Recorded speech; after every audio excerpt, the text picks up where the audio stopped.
All right, so now the third attractive thing that tells a man you're classy is that you are selective and not desperate. All right? So it's never a good look when a man perceives you as easily gotten. And when I say easily gotten, I don't even mean his interaction with you personally.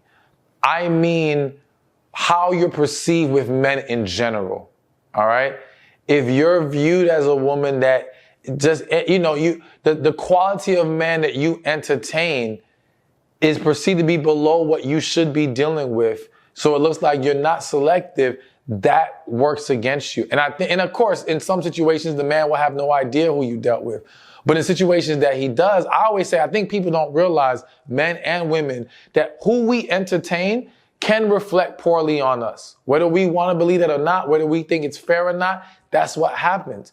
If he hears about or sees that you've been dealing with these dudes that he views as jokers, then he's not going to view you as, oh, she's classy. But if you're viewed as you're not for everybody, you don't be dealing with everybody like that, you're very selective, then yes, that does put you in a greater light. And when it comes to how you interact with him personally, this is where the perception of desperation or not desperate comes in. If you seem to be throwing yourself all over this man, and I want to be very clear, because I don't want women to take that and say, oh, well, I'm just going to hold back and I don't want to seem thirsty. No, thirsty is when, or throwing yourself is when the man's not even welcoming your advances and you still going hard. All right. It's almost like, think about I don't know why this is coming to mind, but think about a woman trying to flirt with a man, rubbing on his shoulder, touching his leg. And this man ain't giving her nothing to work with, all right? He is not taking that and running with it. He's not engaging more. He may be walking away from her. And you going after him and you doing more, okay?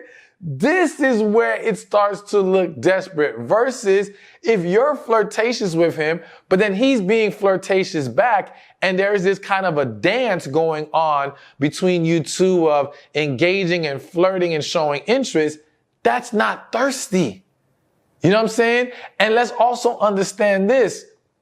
A lot of times thirsty and desperate is perceived when the person's not that interested in you. So what I mean by that is, think about you as a woman. You can get 10 messages in your inbox right now from men. And if 9 of those men, let's say all 10 said the same thing. Hey, beautiful. All right.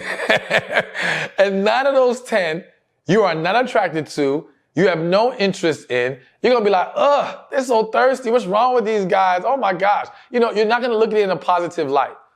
But guy number 10, if you're actually interested and attracted to him, you're going to be flattered by it. All right. You're going to view his advance very different.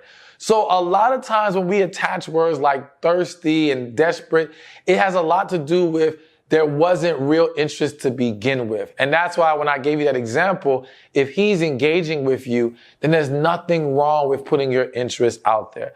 But to get back to the main point, yes, being selective, not being desperate, definitely allows him to view you as a more classy woman. Hey, thank you for watching this video. Be sure to check this one out right here, and I'll see you there. Being too damn difficult. All right? Listen, so again, what did I say already? Men want a woman that can bring him some peace.